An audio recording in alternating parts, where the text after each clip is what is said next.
Yo, what is up guys? Welcome back to the channel, and in today's video, we're going to be taking a look at a figure that I got all the way back in March. That being the figure that I got at TFCon LA 2025, which I would say this thing was probably like the most prized possession that I think I got, the highlight of it in terms of figures.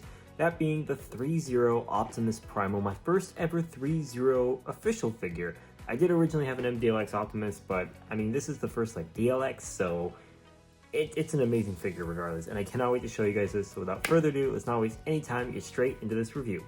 And so to begin, as always, here is the packaging. So here is the front, the side, the other side, the bottom, the top, and finally the back of the box with the incredible looking figure as well as the various things you can do with them. So overall, an incredible and well-detailed looking box. And so with that out of the way, here we are with the Rise of the Beast ThreeZero Optimus Primal, and wow, this has to be the most detailed figure in my entire collection because this thing looks phenomenal. Even getting up close and personal, as you can see, the camera doesn't even do this thing justice in terms of like the painting and sculpting on this guy. Everything just looks weathered and battle damaged, and it just looks phenomenal. And I gotta mention, I absolutely love this face sculpt. But of course, he does have a light up feature where you have to take the top off, and you do need a little screwdriver to install the batteries. And this does require a LR44 batteries, 2 of them, which you can usually find. I found them at Target at least, but you guys can obviously find them wherever. And once you do that, you click this little crest here, and boom, his eyes light up a very nice prominent green, which it just elevates this guy that much more. For some articulation, you do get a ball joint at the head. Allows him to look up, not that much, but allows him to look down a bunch.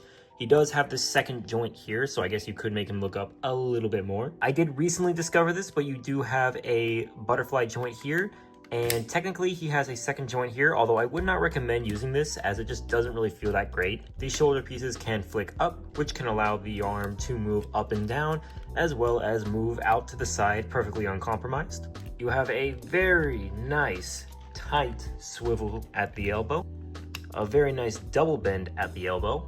All these various pieces here are on little shifting pieces, as well as this one back here. You do have a ball joint at the base of the hand, but unfortunately this was before ThreeZero incorporated articulated fingers, so this is pretty much all you'll get. You do of course have a very nice ab crunch, which does reveal a bunch more details on the back, as well as if you do the pieces, it allows you to see so much more detailing on this guy. As well as these back pieces are also on slight hinges. Unfortunately, no real waist swivel on this guy. For a figure like this, that's kind of to be expected. The leg, however, can kick up well past 90 degrees. If you move this little flap up, he can kick the leg back a pretty decent amount, and you don't really have to pull this down. This is mainly from the this inside joint here, where it's kind of like a shifter, so you do have to kind of keep an eye out for that. And the leg can move out, not that much, but if you can angle it right, then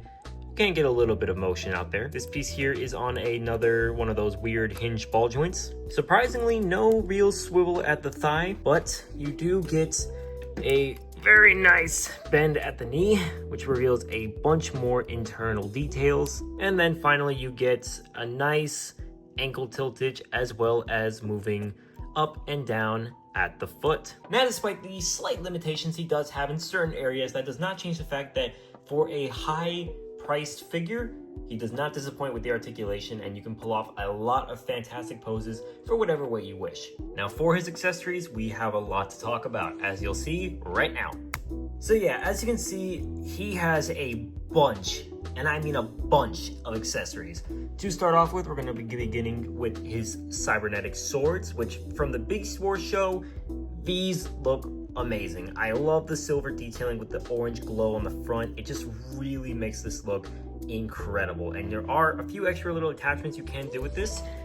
For starters, you can take this chain here, and you can take these plugs and plug them in to the back here, and it will allow you to recreate the moment in the teaser trailer where he did actually use the chain for about maybe 5 seconds, but it is really cool that you have that still. And you can of course plug these in but you do have to switch out the hands for these gripping hands. Now the way you do attach on these hands and all the others is that you get a hold of whatever hands are attached to the arms and you just rip them off, which I do have to warn you, as the plugs that they use are very, very tight, so watch out for that. He does have the action hands, the calm hands, the fist hands, and the gripping hands. For some quick fire little details, he does come with these little socket pieces here, which these are for any kind of way of displaying him with the cybernetic swords on the back, and you do have to take off these little pieces on the back and on the forearms, which those are very, very hard to get out. So here's a picture just so you guys can see what they look like. Now normally there would be a little piece that allows you to attach the